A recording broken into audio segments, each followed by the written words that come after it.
how you can control your cat. But before I do that, let me ask you this question. Is it better to be feared or loved?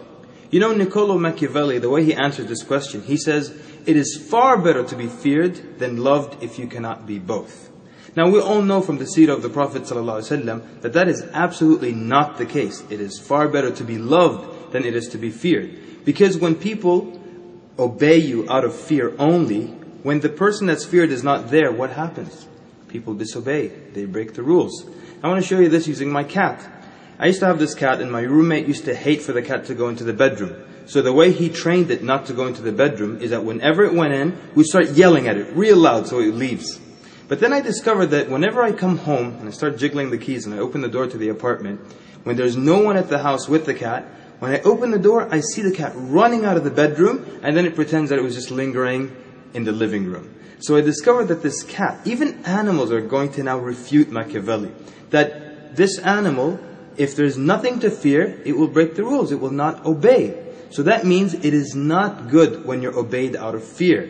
So, for example, you have a cat that likes to jump up on the kitchen counter and you're trying to stop it from doing so. So what do? You yell at it. That's what most people do. You yell at it, hit it with a slipper, and hopefully that's going to teach it not to do that. But then what happens? When you're not home, it's up on the counter again.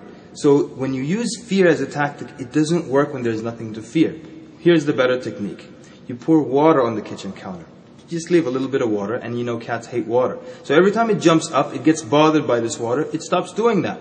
There's another more cruel method. You put a big piece of tape upside down, sticky side up. The cat jumps up, gets tangled in the tape, it'll never do that again. So what does this have to do with da'wah?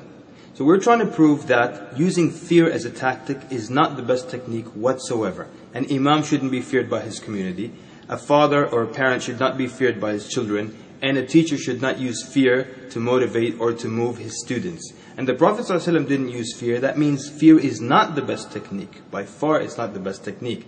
Anas radiallahu anhu was a servant for the Prophet ﷺ for how many years? And he said never once did the Prophet ﷺ ask him, why did you do this? Or why didn't you do that? Not once did he try to scare him. Not once did he try to use fear to get him to obey. And had the Prophet ﷺ used fear, the moment he died, the companions would have disobeyed. But look, 1400 years later, and we still obey An-Nabi sallallahu alaihi wasallam because he used the best da'wah technique.